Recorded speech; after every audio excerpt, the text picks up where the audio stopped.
Hello everyone, welcome back to another video. Today I've come to you to explain my views on a topic I've seen quite a bit on YouTube.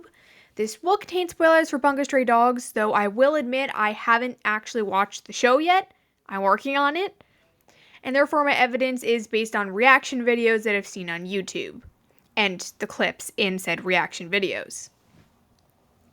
I actually watched a YouTube short about this topic before making this script, and I disagreed with it so much that I decided to make a video of my own about it. Let's keep that disclaimer in mind, and let's dive into who I think would win between Chuuya and Dazai. First, let's go over the categories we'll be using. We have the physical ones, of course: strength, speed, durability/defense, and endurance. But we also have the mental categories of IQ and battle IQ. There's also a few other ones that I'm going to put in here: manipulation, knowledge of opponent, ability, and experience. So we have 10 categories in total. Just so you guys know, this is my first power scaling video, and it's going to be entirely my opinion with pretty much no numbers to back it up.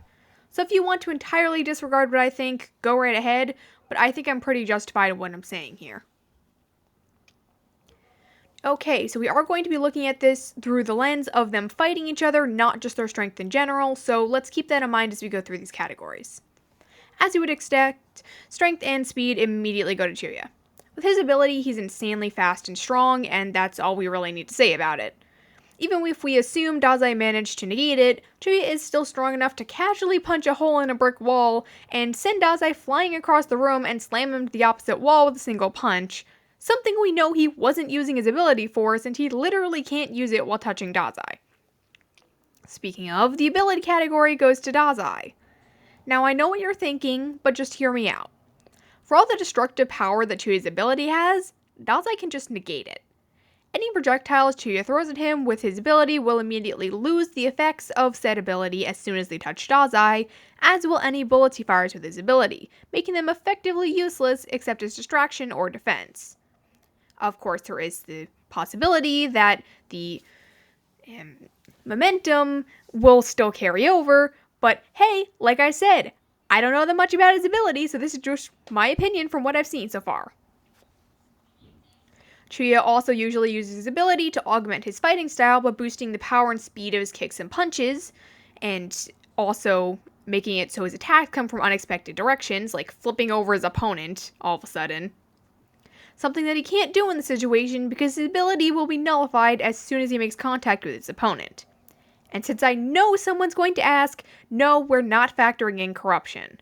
It doesn't actually even matter in this situation, since Chuuya has absolutely no control of himself in that state, and Dazai would just slip past anything corrupted Chuuya tried to throw at him and negate it immediately. In fact, activating corruption might be the worst move Chuuya can make, as it always injures him and causes him to pass out afterwards. You could make the argument that it's just because corruption went on for too long and that wouldn't happen if Dazai turned it off immediately, but it would probably still drain him and cause him to be slower and less coordinated with his attacks, maybe even fog up his brain so he can't think clearly. Or as clearly, rather. If Dazai really wanted Chuuya dead for some reason, he could just get out of his range and wait until corruption took Chuuya out, because Chuuya will eventually die since he's unable to stop corruption on his own.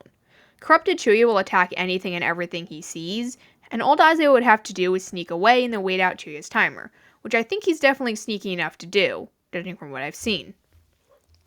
And if Dazai really wanted to do some emotional damage, he could make Corrupted Chuuya chase him to a place with lots of people, preferably people Chuuya cares about, wait for corruption to kill all of them, and then negate it at the last possible second.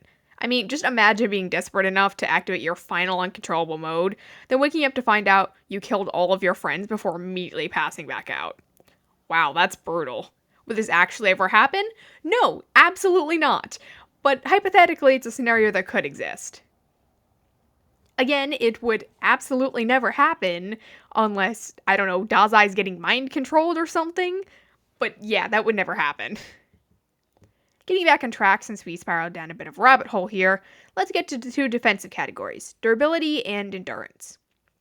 These two are actually a bit tricky. Chuuya is probably capable of taking harder hits since he's the physical fighter out of the two, but Dazai makes attempts all the time, if you know, I don't want to trigger anyone, and can withstand a fair bit of pain himself. I also feel like Dazai being trained to endure torture isn't too much of a stretch, since he was Mori's right-hand man for 4 years, and it's Mori we're talking about, but I don't know if that's actually canon or not. And I sometimes hear about Chuuya having accelerated healing thanks to Arahabiki, but again, I don't know if that's actually canon. Dazai doesn't take hard hits as often, and since Dazai tends to leave the physical fighting up to Chuuya, at least as far as I can tell, I'm going to give these two to Chuuya, but I feel like these are a lot closer than people actually think. Moving on to the mental categories, IQ and Battle IQ definitely go to Dazai. Now, don't get me wrong, I'm not trying to insult Chuuya's intelligence here. He's actually really smart. The IQ of an average person is 90 to 110, and I'm feeling like 135 is probably around the right area for Chuuya, though his particular brand of intelligence seems to lean more towards fighting rather than book smarts. However, Dazai's IQ is a whopping 205, which is 70 points higher, assuming my judging of 135 for Chuuya is about right. Again, I'm not trying to insult Chuuya's intelligence here. It's just, even if you're smart, it's just kind of really hard to seem smart when you're always paired up with Dazai. Which, again, I'm not saying that's a bad thing. It's just that both of them have physical capabilities and mental capabilities. It's just the one that they're slightly weaker in is balanced out by the other one being stronger at, if you get what I'm saying. As for battle IQ, while Chuuya's is higher than the average person, Dazai is the one making all their battle plans whenever they work together. In one clip where Dazai is trying to get Chuuya to go along with his fighting plan, he asks Chuuya if his battle plans have ever failed. Chuuya just scoffs and looks away with a look on his face that, combined with the rest of his reaction, gives us a pretty safe no for our answer. If Dazai's assumedly thousands of battle plans have almost never failed, that gives us a pretty good record to go off of. And we also know he can adapt quickly and think on his feet. During the Mershald escape death game, when the elevator is flooding, he immediately pulls Sigma underwater to save him from the fire and unbreathable air once he realizes something is wrong.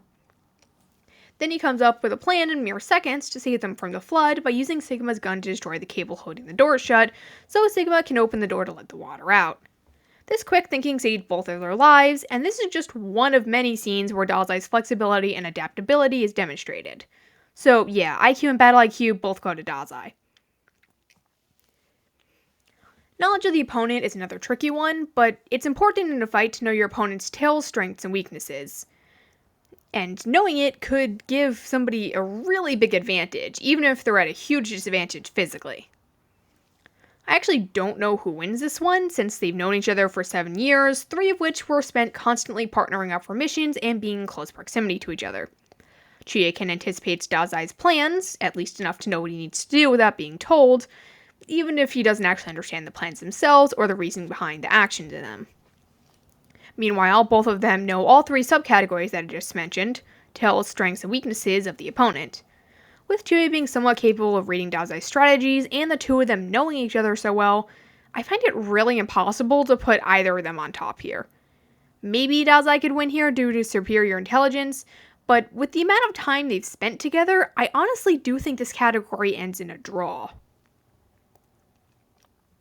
In a similar vein, the manipulation category, while actually having a clear winner this time, is another one that's closer than people think, I believe. Dazai does clearly have the superior skill set here, though. I mean, the man was playing real-life chess of the outside situation with Fyodor while chilling in prison, and then outside situation included a terrorist situation, an overpowered military unit going after his co-workers, and an actual vampire apocalypse. But we do have to keep in mind that a lot of this isn't going to work on Chuuya or in this situation. For this video, we're going to assume that they're fighting one-on-one in a location where no one is coming to help them, so no assist from any allies, nor can Dazai use any of Chuuya's allies as hostages or anything along those lines.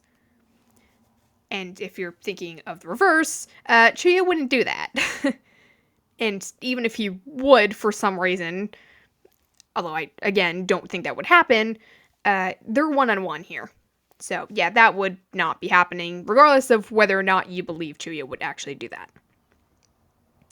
Any other manipulation tactics Dazai tries to pull should be mostly ineffective, since Chuuya can read him as well as he can read Chuuya, due to them knowing each other so well, as we said before. However, the one thing Dazai can do is get Chuuya angry. Dazai certainly knows how to rile up Chuuya, and Chuuya will almost certainly fall for the bait eventually. Knowing Chuuya's aggressive, fiery temperament, and Dazai's capability for annoying others, especially those he knows well. If Dazai can manipulate Chuuya's anger to his liking, he can definitely make some plans and some plays to use that to his advantage. This category goes to Dazai. And the final category we have is experience, specifically training and fighting experience in life or death situations. This one is actually quite hard to judge, since just going off from what I know from canon, we barely have anything for Dazai from before he met Mori, nor do we really have that much from Chuuya's experience in the lab. Sure, we know the basics for Chuuya, but we don't actually have anything for what Dazai's life was like before Mori. We know that Dazai had attempted the age of 14, again, if you know, you know, and we're going to assume that he had a home where he wasn't fighting for his life 24/7, nor any proper training with weapons or fighting, but that Mori trained him, considering how good he is with a gun. Meanwhile, for Chuuya, I'm going to assume that the scientist in the lab trained him with his ability to make sure the experiment properly worked. And of course, we have his years with the sheep and him being the only competent fighter. By the way, that is crazy. How did anyone think that was a good idea? What happened if Chuuya's out fighting someone and someone else attacks their base? They'd all just be done for. The sheep are so dumb. No offense, I guess. Okay, side tangent over. As you can probably tell from this, I'm going to give this one to Chuuya. The fact that, with all stated assumptions, Chuuya has multiple years of proper training followed by multiple years of life or death fights, adding up to 9 more years of experience than Dazai, means that Chuuya takes this category. Okay, we're on to the finale now, so let's jump into the final summary. Dazai won manipulation, ability, IQ, and battle IQ, while Chuuya won strength, speed, durability, endurance, and experience, with knowledge of opponent ending in a draw. Wow, that seems pretty close, doesn't it? But my final opinion on this will probably surprise most of you. First of all, we need to acknowledge that it's about 99% possible that they both win here. Heh, got you, didn't I? Well, so did Sakoku during the Mersault escape. Fyodor, Sigma, Nikolai, the prison staff, and us as the audience all watched as Vampire Chuuya mindlessly follow Fyodor's orders to not only not help Dazai, but also save Fyodor from drowning and even attack Dazai, assumedly taking him out of the equation permanently. Only for everyone to be absolutely shocked when not only was Dazai not dead, but Chuuya had been acting this entire time and was never a vampire to begin with. I'd like to emphasize the point that there was no strategy meeting here, nor did they talk about this at any point before or during the escape. Yet somehow Chuuya still knew to do all of these things, and Dazai immediately caught on to the fact that Chuuya wasn't a vampire. This is how flawlessly they can work together, execute plans without communicating, and even fool us as the audience. So if these two were fighting and it's not one of their banter/joke fights, it's probably part of a plan to fool someone. But in the 1% chance that these two are actually fighting for real and going all out, I actually think Dazai wins here. I know, Dazai won 4 categories while Chuuya won 5, but let me explain. Dazai's winning categories are the strategic ones, and his plans are more flexible and calculated than Chuuya's battle instincts. We also have to keep in mind that ability users in BSD tend to rely heavily on their abilities to fight, at least those with combative abilities. While Chuuya is still strong without his ability, as mentioned earlier, if Dazai can manipulate his anger to get him making reckless moves while his ability is negated, he should be able to pull it off. And if Dazai happens to have advance warning in the fight for some reason, he's smart enough to prepare ahead of time and cunning enough to follow through on whatever he wants during the battle. Chuuya also wouldn't use corruption in this fight, as I mentioned earlier. I suppose it could emotion activate if Dazai makes him angry enough, but I've only seen that happen the one time against, I think it was Verlaine. Anyway, Chuuya wouldn't activate it, but if Dazai somehow managed to provoke it out of him, that's a free win for Dazai, since at that point he could just manipulate the fight as he pleases, without Chuuya even being able to control anything. As I'm fond of saying, Chuuya might be the strongest in BSD, but Dazai is the most dangerous. So, the ending probably caught most of you off guard, right? In simplified terms, Dazai is more dangerous due to his brain, ability, and adaptability, despite Chuuya being stronger. So Dazai takes the win here if the fight is for real. Anyway, I hope you guys all have a great day, and thanks for watching. See you next time. Have a great day, everyone!